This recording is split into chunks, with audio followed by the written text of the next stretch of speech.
চাঞ্চল্যকর নথি middle east আইয়ের হাতে। ফিলিস্তিনের পাশে দাঁড়ানোর বদলে কি তবে বিশ্বাসঘাতকতাই করেছে মিশর? যদিও তারা ইসরায়েলের মিত্র, কিন্তু এমন খবরে মুসলিম বিশ্ব ক্ষুব্ধ।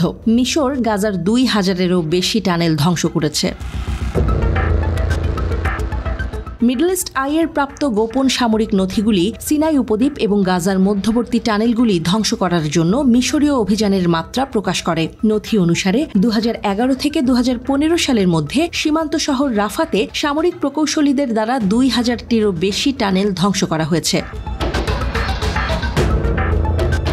রাষ্ট্রপতি আবদেল ফাত্তাহ আল সিসির সরকার রাফাতে তার কার্যকলাপ সম্পর্কে অত্যন্ত গোপনীয় এবং 2013 সাল থেকে এই অঞ্চলে একটি মিডিয়া ব্ল্যাকআউট আরোপ করেছে।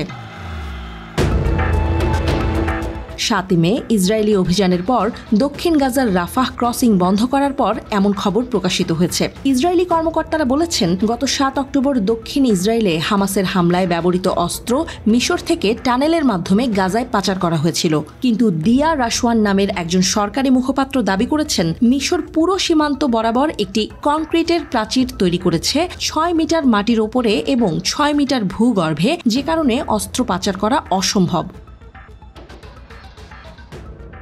মিশরীয় সেনাবাহিনীর মুখপাত্ররা এর আগে ধ্বংস হওয়া সুড়ঙ্গের সংখ্যা প্রায় 3000 বলে উল্লেখ করেছেন। 2018 সালে একজন সামরিক মুখপাত্র বলেছিলেন, ধ্বংস হওয়া কিছু টানেল ভূগর্ভে 30 মিটার গভীরতায় পৌঁছেছে। প্রথমবারের মতো মিডল ইস্ট আইয়ের প্রাপ্ত নথিগুলি সুড়ঙ্গ ধ্বংস করার জন্য মিশরীয় অপারেশন সম্পর্কে নির্দিষ্ট বিবরণ প্রকাশ করেছে। নথিতে একটি খাল নির্মাণের প্রস্তাবিত ধারণা সম্পর্কিত তথ্যও রয়েছে, যা টানেল তৈরিতে বাধা দিতে এবং তাদের চারপাশের মাটি আলগা করে বাফার জোন হিসেবে কাজ করবে।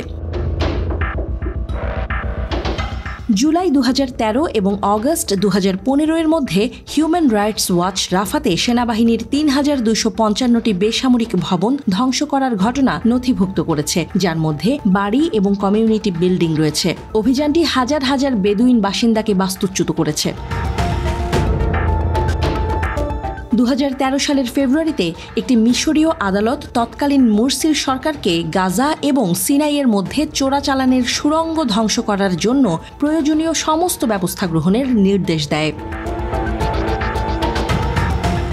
সেই সময়ে নিউ ইয়র্ক টাইমস এবং আল জাজিরা সহ বেশ কয়েকটি মিডিয়া আউটলেট জানিয়েছে যে মিশরীয় সেনাবাহিনী নর্দমার জল দিয়ে টানেলগুলি প্লাবিত করেছে। মুরসির একজন সিনিয়র সহযোগী নাম প্রকাশ না করার শর্তে বলেছেন, প্রেসিডেন্ট মুরসি একাধিক প্রতিযোগিতামূলক স্বার্থের মধ্যে ভারসাম্য বজায় রাখার লক্ষ্য নির্ধারণ করেছিলেন। তিনি বুঝতে পেরেছিলেন যে টানেলগুলি মিশরের জাতীয় নিরাপত্তার জন্য হুমকি স্বরূপ।